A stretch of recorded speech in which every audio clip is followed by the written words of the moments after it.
Welcome back to second semester. We are looking at the concept byte for chapter 6. In this section, we are looking at how to simplify expressions using all of the rules of exponents that you would have learned in previous years. So going through those rules quickly. The first rule says that anything to the 0 power will give us a 1. The second rule says if we have something raised to a negative power, we need to take its reciprocal. So a to a negative n is going to be the same as 1 divided by a to the nth power. Our third rule says if we have the same base raised to powers, we can add those powers together and then consolidate that down to just a single base. Our next rule says we are dividing, so a to the nth power divided by a to the nth power, we simply subtract the exponents. Our next rule says that if we are taking a product to a power, we need to basically distribute that power to both pieces. Our next rule says if we are taking the quotient, so a division problem raised to a power, we need to raise both the numerator and the denominator to that power. And our last rule here says if we are taking a base a to a power m, and then that whole quantity to another power, we multiply the powers together. So we need to combine these rules to simplify all of these expressions. So the first one in your notes says 5a to the third times negative 3a to the negative fourth. So going through that, you do need to distinguish between coefficients, those front numbers, and powers. The coefficients, we don't have separate rules for those. If it says to multiply them, we need to multiply them.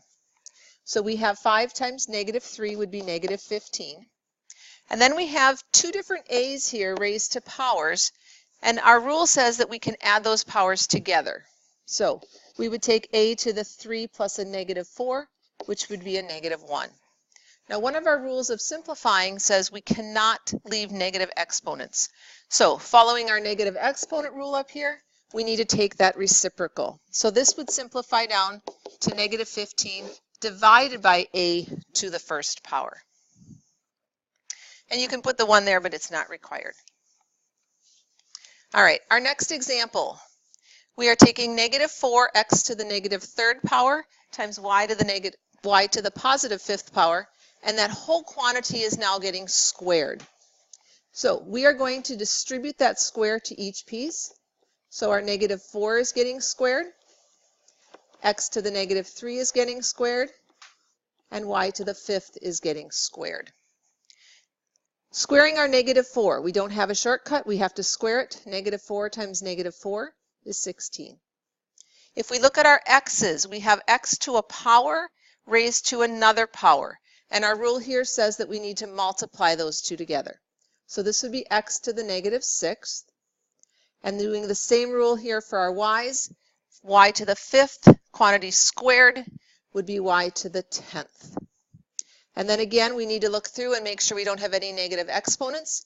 We do with the x, so we're going to have to do the reciprocal of x and bring that down to the denominator.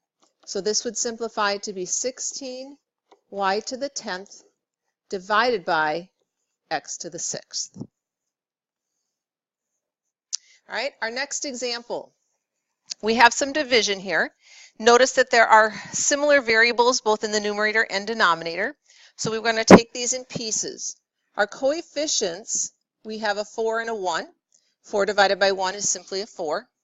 And then if we look at our variable pieces, we have a to the first power in the numerator and a to the fifth in the denominator. The rule says to subtract those. So we'd take a to the first minus fifth, which would be a to the negative fourth. Now, we can't leave a negative exponent, so we're going to have to do the reciprocal of that, which means the a to the fourth is going to land in the denominator.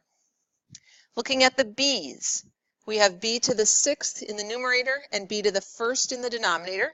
If we subtract those exponents, we would have b to the fifth. And looking at our c's, since we have 3 of them in the numerator as well as in the denominator, when we subtract, that would be c to the 0, but we know that anything to the 0 is just a 1, and multiplying by 1 isn't going to change anything. All right. I believe that is where Mrs. Cedarholm's notes leave off. So you are going to be working on page 360.